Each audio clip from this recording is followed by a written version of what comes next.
حضرت ابو بکر صدیق کی آنکھوں سے آنسو گرے، حضرت ابو بکر صدیق کے چہرے انور پہ، حضرت ابو بکر صدیق کے چہرے سے حضرت ابو بکر صدیق کے آنسو وہ نکلے، چہرہ مصطفیٰ پہ گرے۔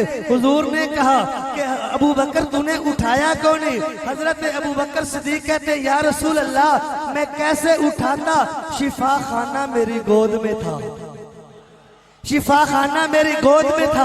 اب حضور صلی اللہ علیہ وسلم نے اپنا لعاب حضرت ابو بکر صدیق کی ایڑی پہ لگایا۔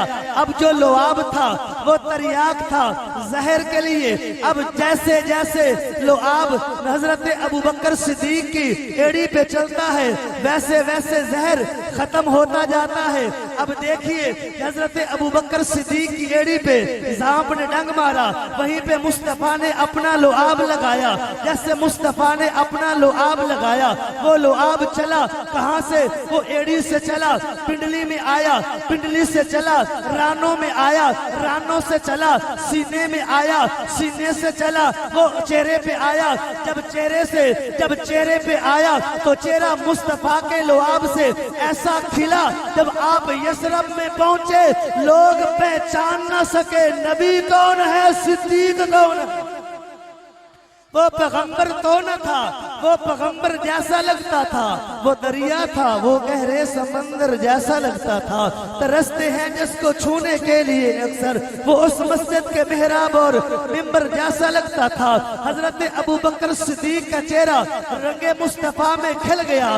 حضرت ابو بکر صدیق اور نبی پاک صلی اللہ علیہ وسلم کی مشابہت دیکھیے، حضرت ابو بکر صدیق اور مصطفیٰ کا یارانہ دیکھیے۔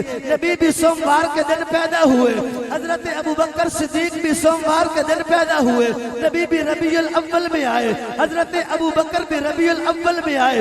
نبی کی عمر 63 برس ہے، حضرت ابو بکر صدیق کی عمر 63 برس ہے۔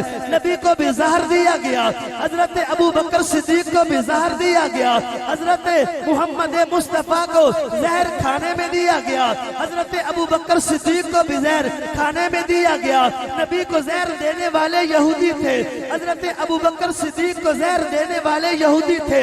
نبی پاک صلی اللہ علیہ وسلم وفات سے پہلے بیمار ہیں، حضرت ابو بکر صدیق بھی وفات سے پہلے بیمار ہیں۔ حضرت محمد مصطفیٰ وفات سے پہلے علت بخار کی ہے، حضرت ابو بکر صدیق کو بھی وفات سے پہلے علت بخار کی ہے۔ نبی پاک وفات سے پہلے ان کے سر کے اوپر درد ہوتا ہے، حضرت ابو بکر صدیق کو وفات سے پہلے سر میں درد ہوتا ہے۔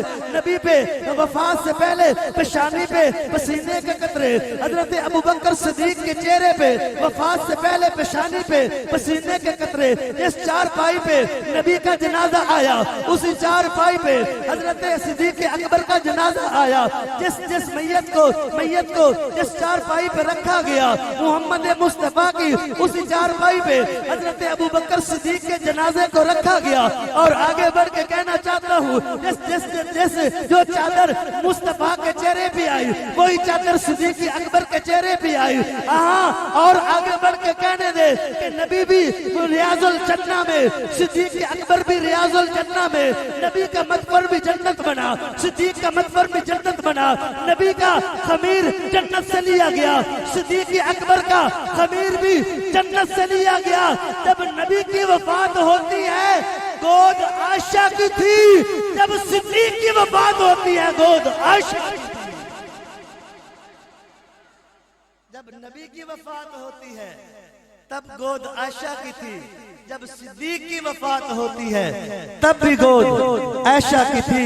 پھر مجھے کہنے دے وہ پہلا مددگار، پہلا صحابی، سبحان اللہ کہہ دیو، اور ستے ستے ہی کہہ دیو، وہ پہلا مددگار، پہلا صحابی، نبی نے جسے ہر قدم پر دعا دی، وہ افضل البشر بعد از انبیاء ہے، وہ جانے صداقت، وہ جانے وفا ہے، فرشتے اسی کی اداؤں پہ عاشق، اسی کی نماز و دعاؤں پہ عاشق، نبیوں سے کم کر اماموں سے اعلیٰ، محمد سے ہر دم وفا کرنے والا، بشر کی شرافت کا معیار ٹھہرا، صداقت کا اونچا وہ مینار ٹھہرا، وہ سارے کا سارا تھا قرآن جیسا، خدا کے تھا ایک ایک فرمان جیسا، خدا اس پہ راضی ہوا وہ خدا پر، کہیں قدسی آمین اس کی دعا پر، وہی ثانی یسنین کا ہے مخاطب، اسی کے لیے ہے بنے سب مراتب، جھکاتا تھا نظر عمر اس کے آگے، کھڑا ہو کے شام و سحر اس کے آگے، وہ کتنا بڑا ہے خدا جانتا ہے، وہ کیسے بنا ہے خدا جانتا ہے۔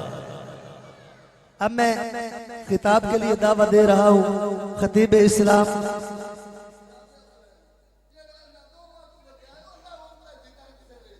وہ بھی ہو جاتا ہے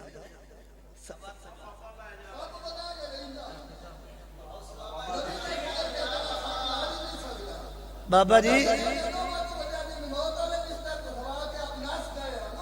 استغفر اللہ بابا، زبان بند کر، زبان بند کر۔